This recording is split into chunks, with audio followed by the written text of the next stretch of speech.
বিতরণ করা হলো, যাতে বলা হলো চার্জশিটের পরে 30 দিনের মধ্যে যদি দোষ প্রমাণ হয় তাহলে তাকে সর্বোচ্চ মৃত্যুর শাস্তি দেওয়া হবে।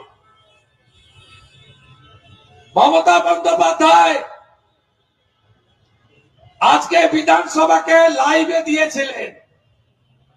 গোটা ভারতবর্ষের মধ্যে